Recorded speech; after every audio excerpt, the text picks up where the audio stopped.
সবার আগে বড় চমক নিয়ে হাজির হলো ফরচুন বরিশাল। হ্যাট্রিক শিরোপা জয়ের মিশনে নামার আগে এবার দলে নিয়ে এলো বিশ্বমানের এক তারকা পেস অলরাউন্ডার, যিনি একাই ম্যাচ জেতাতে পারেন যে কোনো মুহূর্তে। আর এর মাধ্যমে 2026 বিপিএলের দল গোছানো শুরু করলো কীর্তন খোলাপাড়ের প্রতিনিধিরা। টুর্নামেন্টের আগে তবে কোন বিদেশি ক্রিকেটারকে দলে নিল ফরচুন বরিশাল, সেটাই জানবো রিপোর্ট। বাংলাদেশ প্রিমিয়ার লিগে এখন অন্যতম বড় নাম ফরচুন বরিশাল। টানা দুইবার চ্যাম্পিয়ন হওয়ায় ফ্র্যাঞ্চাইজিটি যেন ধীরে ধীরে অপ্রতিরোধ হয়ে উঠছে। প্রতিবারই ক্রিকেট দুনিয়ার সব নামি দামি তারকা ক্রিকেটারদের দলে ভিড়িয়ে শক্তিশালী স্কোয়াড নিয়ে লড়াই নামে কীর্তন খোলাপাড়ের প্রতিনিধিরা। এবারও সেভাবে এগিয়ে যাচ্ছে ফ্র্যাঞ্চাইজিটি।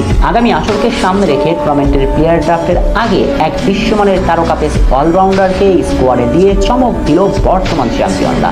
একসময় বিপিএল মানে ছিল কুমিল্লা ভিক্টোরিয়ান্স, এখন সেই ঐতিহ্য বহন করে ফরচুন বরিশাল। বাংলাদেশ প্রিমিয়ার লিগের সর্বশেষ কয়েক আসরে যে কয়জন বিদেশি বিশ্বমানের তারকা মাঠ মাতিয়ে দিয়েছেন, তাদের সিংহভাগ খেলেছেন তাদের হয়ে। গত আসরে চিটাগাং কিংসকে ফাইনালে হারিয়ে শিরোপা ঘরে তুলে তামিম বাহিনী। পুরো টুর্নামেন্ট জুড়ে দুর্দান্ত পারফরমেন্স করে নজর কাড়েন দলের সব ক্রিকেটাররা। সেখানে Shaheen Shah Afridi, Kyle Mayers, Jimmy Neesham কিংবা মোহাম্মদ তানভীরের মতো বড় তারকাদের এনে চমক দিয়েছিল ভক্তদের। এবারও সেদিকে এগিয়ে যাচ্ছে ফ্র্যাঞ্চাইজিটি। সেই ধারাবাহিকতায় প্লেয়ার ড্রাফটের আগে এক পাকিস্তানি ক্রিকেটারকে দলে নিয়ে নিল তারা। গেল সপ্তাহে একসঙ্গে 4 বিদেশি ক্রিকেটার সাইন করিয়ে বিপিএল এর আনুষ্ঠানিক প্রস্তুতি শুরু করেছে রংপুর রাইডার্স। সেখানে বরিশালকে টানা দুইবার চ্যাম্পিয়ন করা ডেভিড মালানকে ছিনিয়ে নিয়ে ভক্তদের সারপ্রাইজ দিয়েছিলেন সাবেক গ্লোবাল চ্যাম্পিয়নরা। নিজেদের সেই দুর্বলতা পূরণ করতে এবার পাকিস্তান জাতীয় দলের তারকা পেস অলরাউন্ডার ফাহিম আশরাফকে দলে যুক্ত করল ফরচুন বরিশাল। প্লেয়ার ড্রাফটের আগে তার সঙ্গে চুক্তি সেরে রাখলো ফ্র্যাঞ্চাইজিটি। বিপিএল এ গত আসরে